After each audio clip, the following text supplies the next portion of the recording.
Ating OFW 14 years sa bansang Riyadh at because of this opportunity na nakita mo online, nandito na tayo sa Pilipinas, ginagawa yung negosyo na kahit nasa bahay lang, kayang-kayang kumikita na higit pa dun sa sahod ko sa ibang bansa. Isang OFW 11 years, Brunei and Malaysia. Because of this opportunity, nakauwi tayo for good. OFW for 11 years sa bansang Qatar talaga. Qatar. Kaya naghanap ako ng opportunity which is nakita ko nga ang isang ads mo. I'm so thankful no, nakauwi na for good sa Pinas na at kasama ko na kayo. Yes! Dating OFW sa Morocco for 2 years. Right now, nakauwi na for good and nandito tayo, nagagala na lang no? Dating 24/7 ang trabaho pero nagagawa na yung mga gustong bagay. Hi everyone! What's up guys? Andito tayo ngayon sa Tops of Cebu. Grabe, sobrang ganda ng ambience dito guys. At yun na nga no, nagagala kami dito. Siyempre, experience din natin yung ganda ng Cebu no. And sobrang blessed natin na nandito tayo ngayon sa lugar na to. At gusto ko lang i-share sa inyo kasi sa lakad namin ngayon, meron tayong mga kasama na mga OFW rin yan. Shoutout po sa mga OFW na nandito right now, no? Tignan nyo naman, no? Sobrang ganda ng place natin. Grabe, napaka-amazing. And yun, mag-interview tayo ng mga OFW na kasama ngayon. And magtanong lang tayo. Hi, tanong na natin tanongin. Hi, Coach Jetro. Hello. Yan, pwede ba ma-interview ka saglit? Yan, so si Coach Jetro, sige, ikaw na lang pakilala sa sarili mo. Hi everyone, no? So kung ika sa mga nakapanood sa video na to, by the way, I'm Coach Jetro, dating OFW 14 years sa bansang Riyadh. At because of this opportunity na nakita mo online, nandito na tayo sa Pilipinas, ginagawa yung negosyo na kahit nasa bahay lang, kayang-kayang kumikita na higit pa dun sa sahod ko sa ibang bansa. And I know for sure na may pangarap pa din sa buhay, kagaya ko. Kaya 14 years, ginawa ko itong negosyo kasi na walang pagbabago sa buhay ko. Although may sahod ako doon pero hindi pa rin enough para makapag-prove ako dito sa Pilipinas. But right now, because of this online opportunity na nakita ko online, nakauwi ako for good, kasama ko yung pamilya ko, kumikita ko ng malaki na kahit nandito na sa Pilipinas, kaya kong buhayin yung pamilya ko at syempre, kumikita pa ng mas malaki pa. Yun. So, congrats, excited ako sa iyo na ikaw naman yung next na magkaroon ng transformation sa buhay, makauwi for good dito sa Pilipinas. Yan, no? Ano naman ang experience mo dito sa Tops, sa paggala natin? Yes, grabe no. So actually, sobrang amazing ng lugar na to kasi talagang... Pero di ba taga Cebu ka? Yes. Pero never ka pa nakapunta dito? Yes, this one mas second time. But second time. nandito na ako sa Elite Inspire. No? So congrats amazing. Grabe ka, grateful ako kasi because of this opportunity, this community, na-experience ko yung mga bagay before na hindi ko nagagawa nung nasa employment pa ako. But right now, because of this online business na ginagawa ko, because of this community, no, talagang napa-experience sa amin na ganitong lugar na pumupunta sa iba't ibang lugar na talagang dinadayo ng maraming tao kasi talaga namang napakaganda naman yung place na to. Yes! Doon makikita mo yung buong Cebu eh, di ba? Oo, di ba? So, sobrang amazing kasi isa ko sa mga natulungan ng community na to. And I'm sure, pag ginawa mo itong negosyo, ikaw isa ka din na matulungan, yung pati yung pamilya mo, yung transformation, kung ano yung naging transformation namin, yun yung magiging transformation mo sa buhay. Congrats! Thank you so much, Coach Jetro. Grabe naman, no? So, yun, si Coach Jetro. Congratulations sa experience mo right now. For 10 years, nakapag-forgood na rin. At ngayon, pag-alagala na lang. At kumikita pa ng malaki, no? Congratulations, Coach Jetro. Yun, grabe, no? So, ngayon, hanap po tayo ng iba. Meron ako dito nakita na walang ginagawa. Kausapin natin. Disturboy natin to. Hi, Coach Wahab. Hello! Yun, yes! Pakilala ka naman sa viewers natin. Wow, thank you so much sa panganonood na yun. By the way, I'm Wahabuddin. Isang tausog na isang Muslim dito sa community na to. Na isang OFW 11 years, Brunei and Malaysia. Because of this opportunity, nakauwi tayo for good, di ba? Thank you so much. Ngayon, ano na lang, pagala-gala na lang. Yes, but now, tingnan mo, ito yung tawag na freedom na never ko na-experience bilang 11 years sa ibang bansa. Dito lang pala sa Pilipinas na pwede kong gawin kung anong gusto kong gawin. Yes.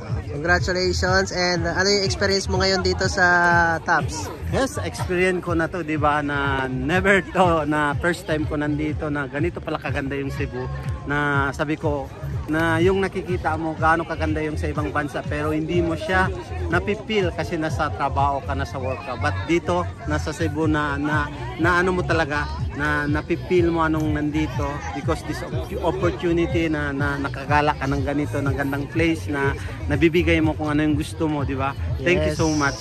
Yun, ano ma-advise mo sa mga nakapanood ngayon? Mga OFW din. Yes, sa mga OFW nakakapanood ng video na to, na sobra na isa din akong nakapanood ng video ng ganito, that time nagaanap ng opportunity because of nag-take action ako sa tao na hindi ko kakilala, but now kasama ko na dito sa business na ginagawa, na ginaguide tayo paano tayo kumita at saka yumaman para sabi ko yung kikitain ko sa ibang bansa more than pala kikitain ko dito sa Pilipinas kasama ko yung mga family ko. Yan grabe, thank you so much Coach Wahab and congratulations. Yun thank you so much sa yung transformation. Grabe, sobrang galing, di ba? So, yun. Sobrang sulit talaga kasi ngayon lang na-experience yung freedom. Kasi sa pagiging empleyado, lalong-lalo na sa mga OFW, wala talagang freedom. Pero dito sa negosyo natin, nakapag for good na, may ganito pa. Mag-alagala pa sa buhay, di ba? Yes. Congratulations, Coach Wahab. Yes, thank you so much sa guidance mo because kay Royalty Prince, Junior Amerol na di ko kakilala, nakita ko lang sa online but now dito kasama ko na. Na ginaguide ka kung ano yung nakita mo sa life niya. Ano yung nakita mo ngayon sa life ko, yun ang mangyayari sa inyo. Yun. Congratulations, Coach Wahab, and thank you so much. So much. So, grabe napaka-amazing yung naging transformation ni Coach Wahab. Ito pa, hindi natin papalagpas ito kasi isa din tong OFW. Hi, Coach! Hi, pakilala ka naman sa mga audience natin. Ayan. Wait lang, baliktad mo yung camera. Okay, sige, Coach. Go ahead. Ayan, I'm Coach Jeff, OFW for 11 years sa bansang Qatar. Talaga. Qatar. Nakita ko rin tong opportunity dahil sa nag-isip na rin talaga ako kasi for 11 years na walang massive change. Kumbaga, ulit-ulit na cycle ng buhay. Kaya naghanap ako ng opportunity which is nakita ko nga ang isang ads mo. Kaya I'm so grateful ako na talagang binigay din siguro sa akin na ang opportunity na to para makaalis na rin sa comfort zone ko bilang isang OFW na wala namang pagbabago. Kaya I'm so thankful nakauwi na for good sa Pinas na at kasama ko na kayo. Yes. Ang pinaka maganda rito is kasama ako sa tour nyo dito, pinapa-experience nyo sa akin yung sinasabi nyo before nung sa abroad pa ako na sinisend nyo lang sa akin na sabi makakarating ka rin dito, but right now andito na talaga, reality na. At yung taong pinagtiwalaan ko dati ko kakilala, yun din ang kasama ko ngayon. Kaya thank you so much kasi nagtiwala ko nang una sa sarili ko at sa taong hindi ko kakilala kung bakit ako nakawin ng Pugod. So, yun, congrats. And ano experience mo ngayon dito sa Tops? Yan, experience ko dito. Yun, first time mo dito, no? First time. First time si Coach Jeffrey kasi hindi siya taga Cebu talaga. Yeah, taga Cavite ako. Cavite ako talaga. Kaya andito ako ngayon sa Cebu kasi nandito nga kayo. Kaya yun, nandito. Anong ma-advise mo sa mga OFW natin? Sa mga OFW na kagaya ko, especially, talagang alam ko na naghahanap din naman kayo ng opportunity. Matagal na kayo dyan or talagang gusto niyo makasama ang pamilya nyo. Pwede rin namang makita nyo to na itong video na to, pwede nyo i-message si Junior Almerol para mag-guide din kayo katulad ko. At kung matagal na kayo dyan, maghanap na kayo ng opportunity na katulad ko. Kasi I was once like ko lang din na nagtiwala, kaya magtiwala rin kayo pag nakita nyo to ang video na to. Yon, congratulations Coach Jeffrey. Grabe naman talaga. Yon, magtiwala lang talaga, no? Kasi si Coach Jeffrey din, isa lang dito sa mga nagtiwala na nakakita ng ganitong klaseng video. And right now, isa na rin sa mga for good natin dito sa Pilipinas. Kumikita rin ng malaki, di ba? Magkano yung pinakamalaking kinita mo dito sa negosyo? Isa buwan? Ayan, last month, kumita ako ng 92K. Wow! Kaya sa abroad pang ibang bansa ko, hindi ko makikita. Di ba? Hindi ko makikita. Oh, grabe, no? Grabe, halos 2 months ko nakitain yan. Pero dito, wala pang isang buwan, kinita ko na. Yun, grabe. Last month, 92,000. Nasa Pilipinas lang. Oh. Gumagala pa. Yeah. Congratulations. Congrats. Thank you. You deserve it. And sa lahat ng mga FW na nakapanood right now, alam mo na, deserve mo rin to. And thank you so much, Coach Jeffrey. And ngayon, ito pa, meron tayong, ito naman, babae naman ito. Hi! Yun. Oh, ito ay isang napakalupit din. Isang, ikaw naman pakilala? Sige. Hi everyone! Sige, wait lang. Baliktarin ko lang yung camera. Yun, okay. Sige na, go ahead. Hi everyone! Ako nga pala si Ninia de la Cruz, dating OFW sa Morocco for 2 years. Wow, 2 years.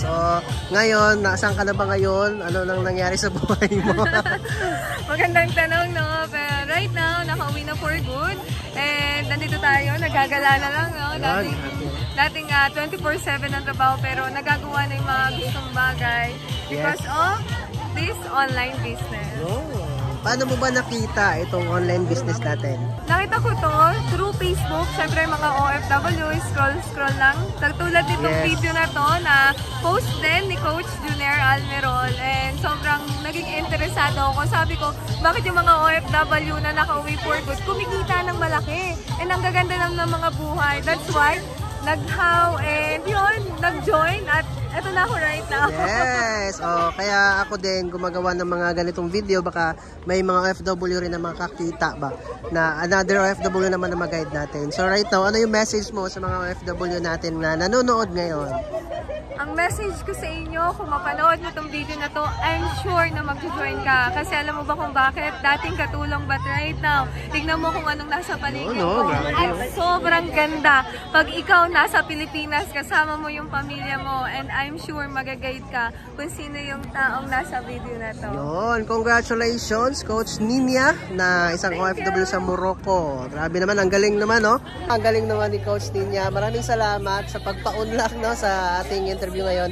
Actually, ito sila, yung mga kanina na panood nyo, si Coach Ninia. Marami pa, may sa Hong Kong pa, mayroon pa sa Dubai, mayroon pa sa Kuwait. Pero talagang sobrang dami kung ating pang-uubusin, pero sigurado ako enough na to sa'yo na ikaw rin mismo maging curious ka kung ano yung negosyo na meron tayo ngayon. And thank you so much, Coach Ninia, for your time and congratulations sa nangyari ngayon sa buhay mo. Magkano nga pala yung kinita mo ngayon, buwan lang? Yung kumita ko ilang days lang, nasa 50,000. 50K. Oh, grabe. Ano pa lang tayo ngayon eh. Ilang days pa lang ngayon sa month. Pero grabe na, no? So, congratulations, Coach Ninia. And thank you so much. Yon, sa lahat po ng mga OFW na nakapanood ng video na to, guys, I am making this video para marami pa tayong ma-reach out na mga OFW. Kung magtatanong kayo, bakit OFW yung target natin? Why not, diba? Kung marami namang OFW na gusto mag-for good, kung marami namang OFW na gusto na ng pagbabago sa buhay, kung marami ng OFW na hindi na sapat yung kinikita nila sa ibang bansa, no? Might as well subukan nyo na pwede naman pala na kumita na nasa Pilipinas lang. Kung kaya naman kitain sa Pilipinas yung kinikita mo dyan sa abroad, hindi mo na kailangan magtiis na malayo sa pamilya, malayo sa anak mo. Do this business. Meron ako ituturo sa'yo. Kaya i-message mo ako kaagad after mo ito mapanood kasi meron akong good news para sa'yo. At sigurado ako kung magawa mo rin at sumama ka sa amin, magtiwala ka sa akin, kung ano yung nangyari sa kanila, mga napanood mo kanina, mangyayari din sa'yo. I-guide kita dito ng maayos. Yun lang. Maraming salamat at see you in my inbox.